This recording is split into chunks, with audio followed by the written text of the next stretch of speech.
Soda Dungeon is a free-to-play turn-based dungeon crawler available on PC and mobile. You play a dungeon-loving entrepreneur who hires soda-loving tavern patrons to battle monsters and bring back loot.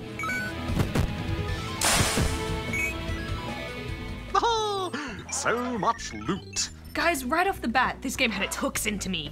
The art reminds me of old side-scrolling beat-em-ups with its cool retro style. Affirmative. You choose up to 5 fighters and head into the dungeon to see what treasure awaits.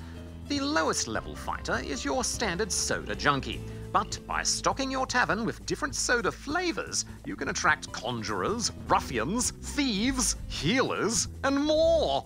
And there's a fair bit of strategy in deciding the order of your fighters and all of their gear. For example, I found it crucial for the later levels to have a healer or two.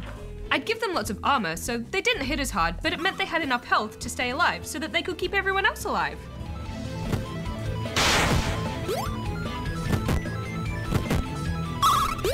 Excellent strategy, Rad. You can automate your fighter's loadout with the best available gear, but customizing it can give you an edge. You can also automate your attacks. This means the battles will play out automatically, so you can just kick back and relax. I did find I'd get further with auto attack off because I could strategize in fights more, but it took much longer. It all depends on what you're trying to achieve. The game is designed to have you leave it auto-playing to grind up gold, but if you want to try and advance to the next level, it might be wiser to play manually. There's also a number of abilities that aren't triggered in autoplay. For example, the healer can restore a small amount of health to the whole party, rather than the usual big single unit heal. The thief also has the ability to pickpocket enemies for extra gold. I was a little bit bugged that this ability isn't in autoplay. I want that cash money. I didn't mind so much. This game is all about the grind, and in autoplay it does it a lot faster. After your last fighter is defeated, you collect all the loot and head back to the tavern. Ah, the tavern, home base for every soda-thirsty traveler. You can upgrade the tavern to make it fancy and build your reputation, to meet the standards of more powerful travelers.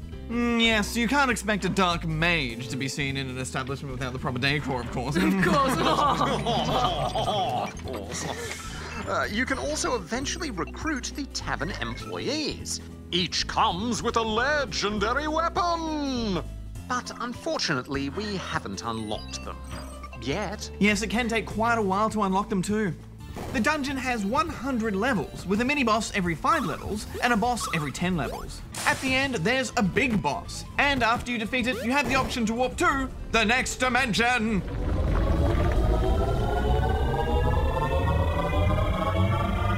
Dimension 2 has 200 levels before you get to the big boss, Dimension 3, 300 levels, and so on. That's a lot of levels, and you don't get the currency you need to buy tavern employees until the final dimension.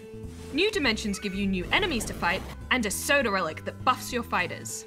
But be warned, progressing means losing all of your gold and soda flavors. Yes, I didn't like having my resources reset like that. I felt like I was playing the same game over and over again. However, the variety of enemies is pretty good. You've got your standard dungeon dwellers like rats and snakes, but there's also burger-loving trolls, lava lamps, and it wouldn't be a soda dungeon without a soda enemy. Just when you think you've seen it all, the game throws in something a little new for you. My personal favourites were these 2 possible copyright infringements, Wilson and Gary. Oh, a lovely example of this game's fun, quirky style. It is important to note that there are a number of microtransactions in the game. Everything can eventually be unlocked with the in-game currency, but spawnlings must ask their grown-ups for permission before purchasing anything with real money.